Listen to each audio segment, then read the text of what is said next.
அஸ்ஸலாமு அலைக்கும் வரஹ்மத்துல்லாஹி வபரகாத்துஹு. வகுப்பு 5. இந்த வகுப்பில் நம்ம என்ன பார்த்தோம் அப்படின்னா, நம் உள்ளம் மென்மையாகி குர்ஆன் நம் உள்ளத்துக்குள்ள நுழைவதற்கு உள்ள தகுதிகள் 4 அப்படிங்கிறத நம்ம பார்த்தோம்.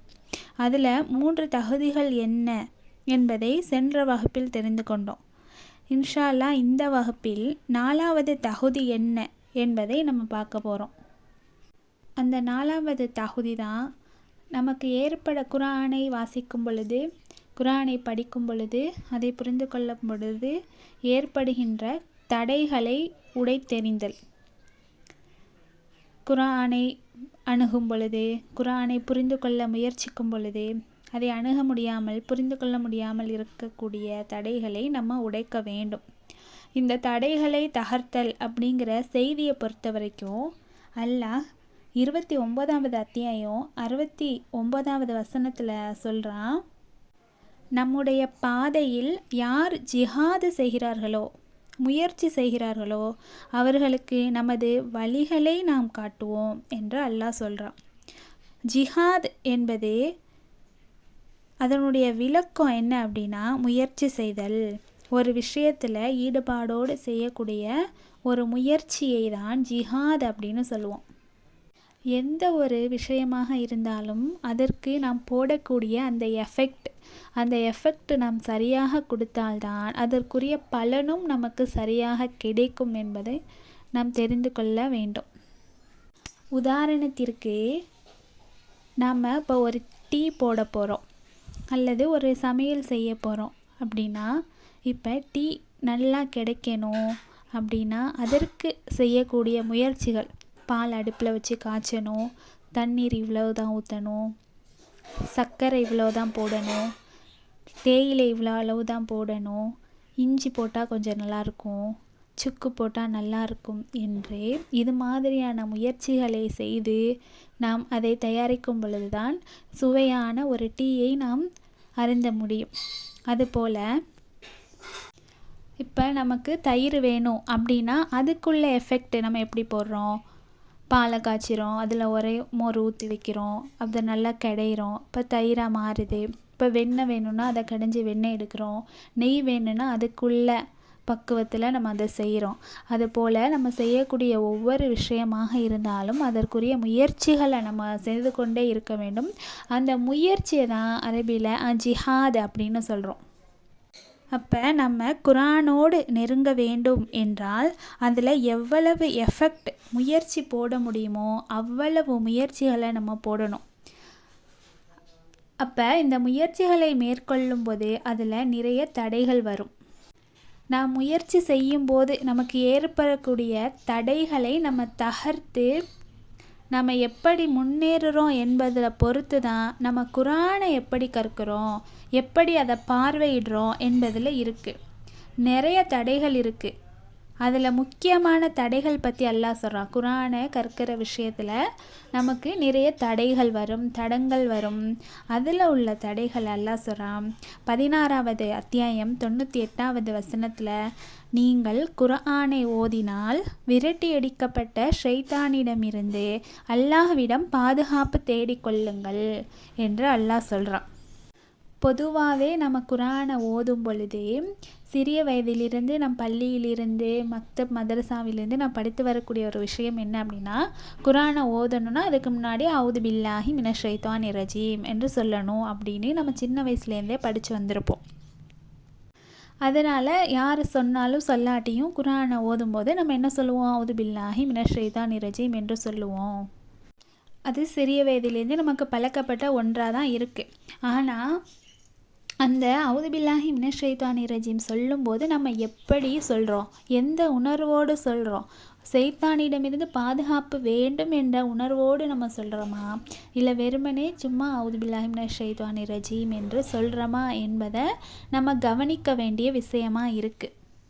ஷைத்தான் நம்ம குர்ஆனை நெருங்க விடாமல் நிறைய தடைகளை, நிறைய குழப்பங்களை, நிறைய பிரச்சனைகளை நமக்கு கொடுத்து கொண்டே தான் இருப்பான். அப்படிப்பட்ட ஷைத்தான்கிட்ட நம்ம மல்லுக்கட்டி அவன்கிட்ட ஜெயிக்க முடியாது. அப்போ நம்ம என்ன பண்ணணும், அல்லாஹ்விடம் பாதுகாப்பு தேடணும். அல்லாஹ் என்ன சொல்கிறான், என்ன உதவிக்கு கூப்பிடு, நான் வரேன் என்று அல்லாஹ் சொல்கிறான். அல்லாஹ் நம்ம படைச்சிட்டு குரானை தந்துட்டு அதோடு விட்டுடாம, குரானை கற்கும் போதும் சரி, மற்ற எந்த விஷயத்திலும் சரி, எல்லா விஷயத்திலும் நான் பாதுகாப்பு தரேன், நீ கேளு நான் தரேன், என்னிடம் பாதுகாப்பு வேண்டு என்று அல்லாஹ் நமக்கு கூறுகிறான். அப்போ படைத்ததோடு விடாமல் நம்மளை பாதுகாக்கக்கூடியவனாக இருக்கிறானே, இவன் தான் நம்முடைய ரப்புல் ஆலமீன். அல்ஹம்துலில்லாஹி ரப்பில் ஆலமீன் என்று நம்ம சொல்கிறோம். இப்போ எல்லா புகழும் அகிலங்களின் ரப்புக்கே என்று நம்ம சொல்கிறோம். ஏன்னா அவன் ரப்பாக இருக்கான். இறைவன் அப்படிங்கிறவன் யார் அப்படின்னா, அவன் ரப்பாக இருக்கான். வெறும் இறைவனாக மட்டும் இல்லை, வெறுமனே படைச்சிட்டு அவன் நிப்பாட்டிரல. ஒவ்வொரு நிமிஷமும் நம்மளை கண்காணித்து கொண்டு நமக்கு என்ன தேவையோ, நமக்கு கேடுகள் வராமல், தீங்குகள் நேராமல் நம்மை பார்த்து கொண்டே இருக்கிறான். நமக்கு எந்த ஒரு ஆபத்தும் வராமல் நம்மளை கண்காணித்து கொண்டு பாதுகாத்து கொண்டு இருக்கக்கூடிய வேலையை செய்து கொண்டு இருக்கிறான். அப்போ அந்த ரப்புல் ஆலமீன் நமக்கு வழிகாட்டுறான். நீ தனியாக நின்று ஷைத்தானிடம் போராட நினைக்காத, உனக்கு உதவி வேணும்னா என்கிட்ட கேளு என்று அல்லாஹ் சொல்கிறான். உதாரணத்திற்கு நம்ம நடந்து போகிறோம், ஒரு வீட்டில் உள்ள வளர்ப்பு நாய் நம்மளை பார்த்து குறைக்குது, கடிக்க வருது. இப்போ நம்ம என்ன பண்ணுவோம், நீ என்னையே கடிக்க வரியா, நான் உன்னை கடிக்கிறேன் பாரு என்று அந்த நாயிட்ட மல்லு கட்டிக்கிட்டு நிற்போமா? அல்லது அந்த நாயுடைய பாதுகாவலரை, பராமரிப்பாளரை கூப்பிட்டு உங்கள் நாயை பிடிங்க, எங்களை பார்த்து குலைக்குது அப்படின்னு நம்ம சொல்லுவோமா? இப்போ அந்த பாதுகாவலர்கிட்ட தான் நம்ம சொல்லுவோம். அதுபோல தான் நம்முடைய ஒவ்வொரு விஷயமும் ஷைத்தானுடைய சூழ்ச்சியிலிருந்தும் அவனுடைய கேடுகளிலிருந்தும் பாதுகாப்பு வேணும்னா அதை படைச்ச இறைவனான ரப்புல் ஆலமீனிடம் தான் நாம் உதவி கேட்க வேண்டும் என்பதை நம்ம புரிந்து கொள்ள வேண்டும். ஒரு நாய் எப்படி தன்னுடைய எஜமானுக்கு கட்டுப்படுதோ அது மாதிரி தான் ஷைத்தான் அல்லாஹ்வுக்கு கட்டுப்பட்டு தான் ஆகணும். அப்போ நம்ம அல்லாஹ்ட்ட உதவி கேட்கணும். யா அல்லாஹ், நான் உன்னுடைய வேதத்தை படிக்க போகிறேன், இதை படிக்கும் பொழுது நீ எனக்கு இந்த படித்து நான் அதை அமல் செய்யணும், அதை புரிந்து கொள்ளணும், அதில் எந்த தடங்கள் இருக்கக்கூடாது, அதில் என்ன சொல்லியிருக்கியோ அதை நான் செயல்படுத்தணும், மறுமைக்காக என்னுடைய வாழ்க்கைக்காக குரானை நான் புரிந்து கொண்டு படிக்க வேண்டும், அதை செயல்படுத்த வேண்டும். அதற்கு நீ சைத்தானிடமிருந்து எனக்கு பாதுகாப்பு தாயா அல்லாஹ். சைத்தான் என்னை படிக்க விட மாட்டான், நான் படித்தாலும் என்னை செயல்படுத்த விட மாட்டான், அதை புரிய விட மாட்டான். இப்போ சைத்தானிடமிருந்து நீ தான் யா அல்லாஹ் எனக்கு பாதுகாப்பு தரணும் என்று அல்லாஹ்விடம் நாம் முழு மனதோடு பாதுகாப்பு தேட வேண்டும். முழு மனதோடு நாம் அவுது பில்லாஹி மினஷ் ஷைத்தானிர் ரஜீம் என்ற துஆவை நாம் ஓத வேண்டும். அப்போ முழு மனதோடு நம்ம அல்லாஹ்விடம் துஆ செய்ய வேண்டும். துஆ செய்வதாக இருந்தால் முழு மனதோடு செய்யணும். யா அல்லாஹ், சைத்தான் என்னை ரொம்ப தொல்லை பண்ணுறான், படிக்க விட மாட்றான், சிந்திக்க விட மாட்றான், செயல்படுத்த விட மாட்றான், அவன்கிட்ட மல்லுக்கட்டு ஜெயிக்கிற ஆற்றல் எனக்கு இல்லையா அல்லாஹ். அப்போ எனக்கு நீ தான் யா அல்லாஹ் பாதுகாப்பு தரணும் என்று மன ஓர்மையோடு முழு மனதோடு பிரார்த்திக்கக்கூடிய பிரார்த்தனையை அல்லாஹ் கண்டிப்பாக ஏற்றுக்கொள்வான். நபி ஸல்லல்லாஹு அலைஹி வஸல்லம் அவர்கள் சொல்கிறாங்க, பொடுபோக்கான அல்லாஹ் பொடுபோக்கான மனதிலிருந்து வரக்கூடிய துஆவை ஏற்றுக்கொள்ள மாட்டான் என்று ரசூல் ஸல்லல்லாஹு அலைஹி வஸல்லம் அவங்க சொல்கிறாங்க. அப்போ நம்ம துஆ செய்யும்போதே பொடுபோக்காக இருந்து நம்ம துஆ செய்யாமல் வெறும் வாயால் மொழியாமல் மனதினால் நினைத்து உணர்ந்து நாம் துஆவை கேட்க வேண்டும். அப்போது தான் அல்லாஹ் அந்த பிரார்த்தனையை ஏற்றுக்கொள்வான். அல்லாஹ்வின் வாக்குறுதி என்ன அப்படின்னா, அல்லாஹ் சொல்கிறான், என்கிட்ட கேளுங்க, கேட்டால் நான் தருவேன் என்று அல்லாஹ் சொல்கிறான். அப்போ அழைப்போரின் பதிலுக்கு பதிலளிக்கக்கூடிய அல்லாஹ் அவன்கிட்ட கேட்டால் கண்டிப்பாக தராமல் இருக்க மாட்டான். குரானில் நிறைய வரலாறுகளை, நிறைய நபிமார்களுடைய வரலாறுகளை அல்லாஹ் உதாரணத்தின் மூலம் இந்த நபிமார்கள் எல்லாம் என்னிடம் பிரார்த்தித்தார்கள், முழு மனதோடு பிரார்த்தனை செய்தார்கள், நான் அவர்களுக்கு கொடுத்தேன் என்று அல்லாஹ் பல வரலாறுகளை உதாரணம் கூறி நமக்கு கூறுகிறான். ஐயூப் அலைஹிவஸல்லம் அவர்கள் அல்லாஹ்விடம் இப்படி பிரார்த்தனை செஞ்சாங்க, அதை அல்லாஹ் எப்படி ஏற்றுக்கொண்டேன் என்றே அல்லாஹ் 21வது அத்தியாயம் 83வது வசனத்தில் சொல்கிறான், இன்னும் ஐயூப் தம் இறைவனிடம், நிச்சயமாக என்னை துன்பம் தீண்டியிருக்கிறதே, நோயினாலான துன்பம் தீண்டியிருக்கிறதே.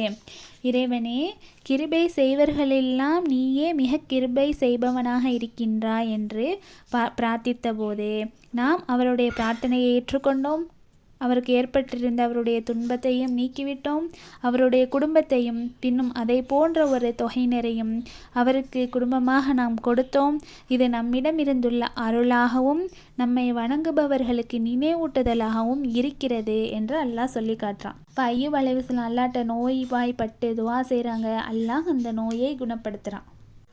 அடுத்து அல்லாஹ் சொல்கிறான், 21வது அத்தியாயம் 87வது வசனத்தில், யூனுஸ் நபி மீன் வயிற்றில் மாட்டிக்கொண்டு எப்படி அல்லாஹ்விடம் உதவி தேடினார்கள், எப்படி காப்பாற்றினோம் என்று அல்லாஹ் சொல்கிறான். யூனுஸ் அலைஹிஸ்ஸலாம் அவங்க பிரார்த்திக்கிறாங்க. அல்லாஹ் அதை சொல்லி காட்டுறான்.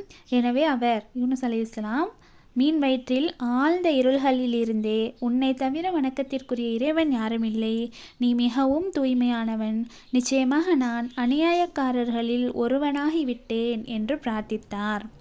எனவே நாம் அவருடைய பிரார்த்தனையை ஏற்றுக்கொண்டோம், அவரை துக்கத்திலிருந்தும் விடுவித்தோம், இவ்வாறே நம்பிக்கையாளர்களையும் விடுவிப்போம் என்று அல்லாஹ் சொல்கிறான். இன்னும் ஜக்கரியா அலைஹிஸ்ஸலாம் அவங்க குழந்தை இல்லை என்று அல்லாஹ்ட்ட பிரார்த்தனை செய்யும்போது அவருடைய பிரார்த்தனையும் ஏற்றுக்கொண்டு அவருக்கு யஹ்யா என்ற மகனை அளித்தோம் என்று அல்லாஹ் அந்த அத்தியாயத்தில் சொல்லி காட்டுறான். அப்போ இப்படி நபிமார்கள் அல்லாஹ்விடம் பிரார்த்தனை செய்தார்கள். அதை எப்படி அல்லாஹ் ஏற்றுக்கொண்டான் என்பதை நமக்கு உதாரணமாக சொல்லி காட்டுகிறான். நம்ம நினைப்போம் அவங்கெல்லாம் நபிமார்கள், அல்லாஹுடைய தூதர்கள், அல்லாஹ்வால் அனுப்பப்பட்ட தூதர்கள், அல்லாஹ் சொல்வதை கேட்பாங்க, அவங்க முழு மனதோடு துவா செய்வாங்க. அதனால் அவங்களோட அல்லாஹ் அவர்களுடைய பிரார்த்தனையை ஏற்றுக்கொண்டான். நம்ம அப்படி கிடையாது, நம்ம மனிதர்கள் தானே, நபிமார்கள் கிடையாது. அப்போ நம்முடைய துவாக்கள் அல்லாஹ் ஏற்றுக்கொள்வானா என்ற சந்தேகம் நமக்கு இருக்கும். அல்லாஹ் என்ன சொல்கிறான் அப்படின்னா, நபிமார்கள் வரலாறுகளை சொல்லி காட்டி, இப்படி தான் நபிமார்கள்லாம் துவா செஞ்சாங்க, அவங்களுடைய பிரார்த்தனையை நம்ம ஏற்றுக்கிட்டோம், இவ்வாறே நம்பிக்கையாளர்களையும் நம்ம விடுவிப்போம் துன்பத்திலிருந்தே, நபிமார்களை மட்டும் கிடையாதே, நம்பிக்கையாளர்கள் அனைவரையும் விடுவிப்போம் என்று அல்லாஹ் சொல்லி காட்டுகிறான். அப்போ நம்ம ஷைத்தானிடமிருந்து முழு மனதோட ஓர்மையோட அவுது பில்லாஹி மினஷ் ஷைத்தானிர் ரஜீம் என்று சொல்லி நம்ம குரானுக்குள்ளே நுழைய வேண்டும். இப்போ ஷைத்தானுடைய முக்கியமான டார்கெட்டே என்ன அப்படின்னா, அவன் நல்லவங்களை வழிகெடுக்கிறது தான். அதாவது இஹ்தின ஸிராத்தல் முஸ்தகீம் என்று நேரான வழியில் இருக்கக்கூடிய நல்லவர்களை, நேரான பாதையில் இருக்கிறவங்களை வழி கெடுக்கிறது தான் சைத்தானுடைய முக்கியமான வேலையாக இருக்குது. இப்போ தவறு செய்யக்கூடியவனை போய் திரும்ப தவறின் பக்கம் அழைக்க முடியாது, ஏன்னா அவன் தவறு செஞ்சு கொண்டு தான் இருக்கிறான். அப்போ நல்லவங்களை, குரானை கற்கக்கூடியவர்களை, தொழக்கூடியவர்களை, ஓதக்கூடியவர்களை தான் ஷைத்தான் வழி கெடுத்து கொண்டே இருப்பான். அப்போ நம்ம தொழும்போது நேர்வழியை கேட்குறோம் அல்லாஹ்விடம். ஒரு நாளைக்கு 17 ரக்காத் ஃபர்லான தொழுகைகள் தொழும்போது ஒவ்வொரு தொழுகையிலையும் நம்ம கேட்குறோம், இஹ்தின ஸிராத்தல் முஸ்தகீம் என்று அல்ஹம்து சூராவில் வரக்கூடிய அந்த பிரார்த்தனையை, நேரான வழியை அல்லாஹ் நமக்கு கேட்க சொல்லி கட்டளையிடுறான். அப்போ அந்த நேரான வழியில் இருக்கக்கூடியவர்களை தான் ஷைத்தான் வழி கெடுத்து கொண்டே இருப்பான். ஷைத்தானிடமிருந்து நாம் பாதுகாப்பு தேட வேண்டும். ஷைத்தானிடமிருந்து பாதுகாப்பு தேடி பொறுப்பை அல்லாஹ்விடம் ஒப்படைத்தால்தான் நாம் குர்ஆனை நெருங்க முடியும் என்பதை நாம் புரிந்து கொள்ள முடியும். அது ஒன்று. அடுத்து இந்த நேரான வழி, குர்ஆன் ஸிராத்துல் முஸ்தகீம், குர்ஆன் என்பது நேரான வழியாக இருக்குது. இதுக்கு விளக்கம் கூறுவதாக இருந்தால் 3 அம்சங்களை கொண்டு இதுக்கு விளக்கலாம். எப்படின்னா, முதலாவது அம்சம் ஸிராத்துல் முஸ்தகீம் அப்படிங்கிறதுல முதலாவது அம்சம் என்னென்னா, அல்லாஹ்வை சிந்திப்பது, அல்லாஹ்வை நினைவு கூறுவது, அல்லாஹ்வை புரிந்து கொள்வது. இது அல்லாஹுடைய திக்ர். அந்த திக்ர், அல்லாஹுடைய திக்ரும் என்னது, நேரான வழி தான். இரண்டாவது அல்லாஹுடைய வார்த்தை. அல்லாஹுடைய வார்த்தை என்ன? அல் குர்ஆன், அந்த வேதம், அது அல்லாஹுடைய வேதம், அது நேரான வழி, சிராத்துல் முஸ்தகீமாக இருக்குது.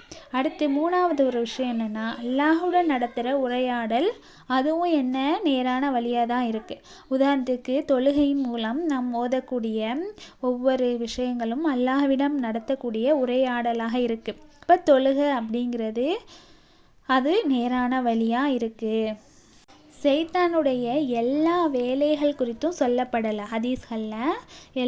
ஷைத்தானுடைய எல்லா சூழ்ச்சிகள், எல்லா வேலைகள் குறித்தும் தெளிவாக சொல்லப்படலை.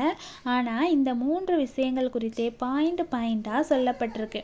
இப்போ என்னென்னா, அல்லாஹ்வை சிந்திக்கிறது. இப்போ நேரான வழி அப்படிங்கிறது அல்லாஹ்வை சிந்திக்கிறது அப்படின்னு நம்ம பார்த்தோம். இப்போ அல்லாஹ்வை பற்றிய சிந்தனை நமக்கு வரணும்னா ஃபஸ்ட்டு நம்ம அல்லாஹுடைய படைப்புகளை சிந்திக்கணும். சூரியனை பார்க்குறோம், இந்த சூரியனை அல்லாஹ் எப்படி படைச்சிருக்கான், யாருக்காக படைச்சிருக்கான், அதன் மூலம் சூரிய ஒளியை கொண்டு என்னென்ன பயன்பாடுகளை வைத்திருக்கான், இதை படைச்சவன் இறைவன் தானே என்று நம்ம சிந்திக்கிறோம். சந்திரனை பார்க்குறோம், அந்த சந்திரனை அல்லாஹ் படைத்திருக்கானே என்று சிந்திக்கிறோம். கடலை பார்க்குறோம், மலைகளை பார்க்குறோம், மரங்களை பார்க்குறோம், கனிகளை பார்க்குறோம். இதையெல்லாம் படைச்சது யார்? இறைவன் என்று நம்ம படைப்புகளை சிந்திக்க தான் இறைவனை நம்ம சிந்திப்போம். ரசூலுல்லாஹ் சொல்கிறாங்க, ஷைத்தான் மனிதனை என்ன பண்ணுவானா, என்னையை படைச்சது யார், இந்த மலையை படைச்சது யார், இந்த வீட்டை படைச்சது யார், கடலை படைச்சது யார், மண்ணை படைச்சது யார், இப்படின்னு சிந்தித்து கொண்டே சிந்தனைகள் போய்கொண்டே இருந்து வானத்தை படைச்சது யார், சந்திரனை படைச்சது யார், சூரியனை படைச்சது யாருன்னு சிந்தித்து கடைசியை அல்லாஹ்வை படைச்சது யார் அப்படின்ட்டு மனிதனுடைய ஒரு கேள்வி வரும். ஷைத்தான் இந்த கேள்வியை நமக்கு உள்ளே போடுறான். இது அவ்வளவு பெரிய அறிவார்ந்த கேள்வி போல் நமக்கு காட்டி நம்மளுக்கு ஷைத்தான் இந்த விஷயங்களை சொல்கிறான். கடவுளை மறுக்கக்கூடியவர்களும் இந்த கேள்வியை முன்வைத்து பெரிய அறிவு சார்ந்த கேள்விகள் போல் கேட்குறாங்க. உதாரணத்திற்கு, படைப்பவன் தான் கடவுளாக இருக்க முடியும், படைச்சது கடவுளாக இருக்க முடியாது. இதுதான் இலக்கணம். கடவுளுடைய இலக்கணம் அப்படின்னாலே அவன் படைப்பவனாக தான் இருக்க முடியும், படைத்தவனாக இருக்க முடியாது அப்படின்னு. இப்போ அல்லாஹ் படைத்தது யார் அப்படிங்கிற கேள்வியை கேட்கும் பொழுது நம்ம என்ன புரிஞ்சுக்கணும் அப்படின்னா, உதாரணத்திற்கு முக்கோணம் அதுக்கு எத்தனை கோணம் அப்படின்னு கேட்குறோம், சதுரம் அதுக்கு எத்தனை கோணம் அப்படின்னு கேட்குறோம், வட்டம் அதுக்கு எத்தனை கோணம் அப்படின்னு கேட்டால் நம்மளால் சொல்ல முடியாது. முக்கோணத்திற்கு 3 கோணங்கள் இருக்குது, சதுரத்துக்கு 4 கோணங்கள் இருக்குது, வட்டத்திற்கு கோணம் கிடையாது. வட்டத்திற்கு எப்படி கோணம் இருக்கும், அதுவும் வட்டம் தானே என்று நம்ம சிந்திப்போம். உதாரணத்திற்கு சொல்லப்போனால், இப்போ ஒரு ட்ரெயின் இருக்குது, ட்ரெயினுடைய கடைசி பெட்டியில் நம்ம போய் ஒன்று இழுக்கிறது யாருன்னா, எனக்கு முன்னுள்ள பெட்டி போனால் தான் நான் போவேன். அதுக்கு முன்னுள்ள பெட்டிகிட்ட நம்ம கேட்டோன்னா, அதுக்கு முன்னுள்ள பெட்டி இழுத்தாதான் நான் போவேன், அதுக்கு முன்னுள்ள பெட்டி இழுத்தாதான் நான் போவேன்னு சொல்லி கடைசியில் இன்ஜினிடம் வந்து நிற்கிறோம். அப்போ எனக்கு முன்னுள்ள அந்த இன்ஜின் இழுத்தாதான் நான் போவேன் அப்படின்னு அந்த பெட்டி சொல்லும். அடுத்து இன்ஜின்கிட்ட போய் கேட்டால் ஒன்றை இழுக்கிறது யார் அப்படின்னு நம்ம போய் கேள்வி கேட்க முடியுமா? ஏன்னா இன்ஜின் தான் எல்லா பெட்டிகளையும் இழுக்கக்கூடிய வேலையை செய்யுது. இன்ஜினை யாருனாலையும் இழுக்க முடியாது, இழுக்கிறது தான் இன்ஜினோட வேலையாக இருக்குது. அதுபோல் நம்ம சிந்திச்சோன்னா அல்லாஹ்வை படைச்சது யார் என்ற கேள்வியை முன்வைக்க மாட்டோம். ஏன்னா படைப்பவன் தான் கடவுளாக இருக்க முடியுமே தவிர படைக்கப்பட்டவன் கடவுளாக இருக்க முடியாது, இறைவனாக இருக்க முடியாது என்பதை நாம் புரிந்து கொள்ள வேண்டும். இப்போ இது மாதிரியான சிந்தனைகள் வந்துச்சுன்னா இறைவனை படைச்சது யாருங்கிற சிந்தனை நமக்கு வந்தால் அவுது பில்லாஹி மினஷ் ஷைத்தானிர் ரஜீம் என்று சொல்லி அல்லாஹ்விடம் பாதுகாப்பு தேடிக்கோங்க அப்படின்னு ரசூல் ஸல்லல்லாஹு அலைஹி வஸல்லம் அவங்க சொல்கிறாங்க. அப்போ குரானை ஓதும்போது ஷைத்தானுடைய சூழ்ச்சியிலிருந்து பாதுகாப்பு தேட அவுது பில்லாஹி மினஷ் ஷைத்தானிர் ரஜீம் சொல்லியாச்சு. அடுத்து அல்லாஹ்வை பற்றிய சிந்தனைகள் நமக்கு இருந்துச்சுன்னா அதுலேருந்து பாதுகாப்பு தேட அவுது பில்லாஹி மினஷ் ஷைத்தானிர் ரஜீம் ஓத சொல்லியாச்சு. இப்போ தொழுகை பற்றி ஒரு சஹாபி சொல்கிறாங்க, தொழும்போது குழப்பமான சிந்தனைகள்லாம் எனக்கு வருது, தொழுகும்போது பல குழப்பங்கள் வருது, கவனமாக தொழுவ முடியல, தொழுகையில் ஈடுபாடு காட்ட முடியுங்கிற மாதிரி ஒரு விஷயத்த ஒரு சஹாபி சொல்கிறாங்க. அதுக்கு ரசூலுல்லாஹ் சொல்கிறாங்க, அவன்தான் ஷைத்தான். அவன் பேர் என்ன தெரியுமா? ஷைத்தான்னு சொல்லிட்டு சாதாரண விடலை. அவன் பேர் என்ன தெரியுமா? அதான் ஹின்சப் அப்படிங்கிற ஷைத்தான். ஒவ்வொரு செயலை செய்கிறதுக்கும் ஒவ்வொரு விதமான ஷைத்தான்கள் ஒவ்வொரு கூட்டமாக இருப்பார்கள்.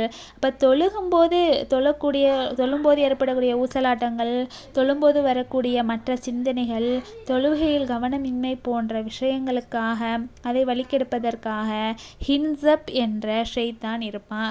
அப்போ அந்த ஷைத்தானிடம் இருந்து நமக்கு அந்த மாதிரி தொழும்போது சிந்தனை வந்துச்சுன்னா அதுக்கும் அல்லாவிடம் பாதுகாப்பு தேடுங்க. உதுபில்லாஹி மினஷ் ஷைத்தானிர் ரஜீம் என்று சொல்லி பாதுகாப்பு தேடுங்க என்று ரசூல் ஸல்லல்லாஹு அலைஹி வஸல்லம் அவங்க சொல்கிறாங்க. அப்போ ஷைத்தான் ஏமாத்துக்காரனாக தான் இருக்கான். ஷைத்தானுக்கு குர்ஆனில் என்ன பேர் அப்படின்னா ஏமாத்துக்காரன், ஏமாத்துவான் அப்படின்னு, ஏமாத்துக்காரன் அப்படின்னு குர்ஆனில் பேர் இருக்குது ஷைத்தானுக்கு.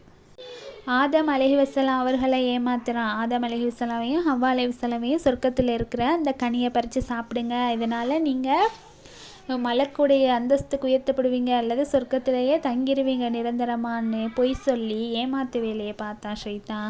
அதை நம்பி அவங்க சாப்பிட்டு அதனால் அவங்களுக்கு ஏற்பட்ட விளைவுகள் எல்லாம் நாம் தெரிந்திருப்போம்.